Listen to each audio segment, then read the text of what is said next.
बोलिए जान।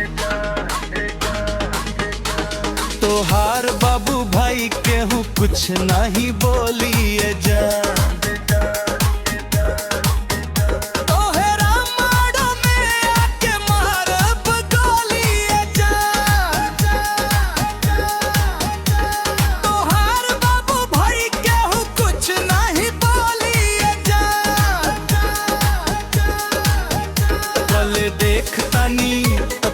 देखतानी सीधा सीधा खोपड़ी दे खोलिए जा।